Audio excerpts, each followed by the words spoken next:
សួស្តីមកដល់គ្នាបាទថ្ងៃនេះគឺចេញមកបង្ហាញ stop ថ្មីមួយគ្រឿងទៀតហើយបាទភេទ Kawasaki ZX-10R បងប្អូនមួយគ្រឿងនេះ SE បងប្អូនបាទតោស្លាកលេខហើយពុនពេញឆ្នាំបាទតម្លៃពិសេសមួយគ្រឿងនេះបាទតោស្អាតម៉ាស៊ីន1000ភ្លើងសំណុំបងប្អូនបាទពណ៌ខ្មៅបាទខ្មៅកាច់មែនតើបងប្អូនបាទលេងជាមួយនឹង skill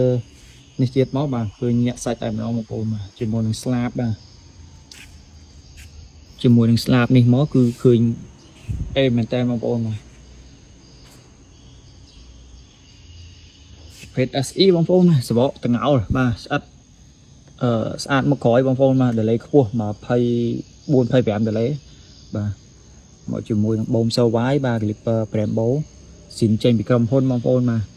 កស៊ីម៉ាំងបាទទីតានាមបាទមានស្លាបបាទដកផ្សេងនេះមើលបានបងប្អូនបាទនៅស្អាតសំណុំខ្ចីបាទមានឈ្នន់លេងបាទលេងស៊ីម៉ាំង Aero ដូចស្រេចបងប្អូនបាទ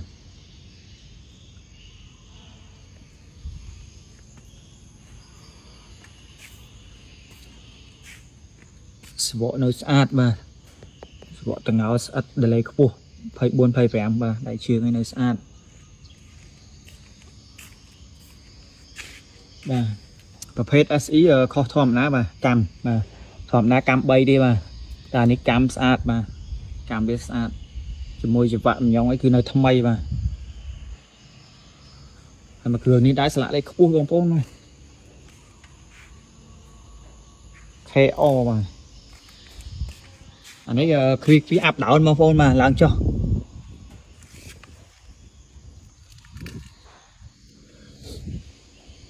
បាទនេះមានបិទជាប់ SE មកពីក្រុមហ៊ុនបងប្អូនបាទមានបូមជាកូដ original បាទសៅ2គ្រាប់បងប្អូនតោះយើងស្ដាប់លេខដល់គ្នាម៉ូតូទៅប្រើបាន 9000 គីឡូជាងបងប្អូនបាទ 9800 គីឡូបាទគីឡូស៊ីនអត់មានតម្លាក់មានអីទេ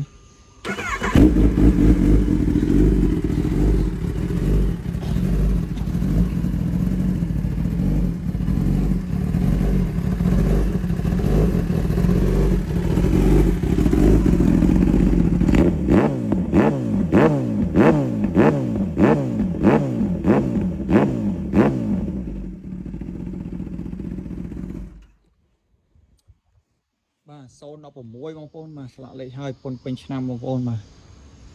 តម្លៃកៅស្ដើងបងប្អូនបាទបងប្អូនមានចំណារអារម្មណ៍អីអាចណែនាំមកបានបាទអរគុណច្រើន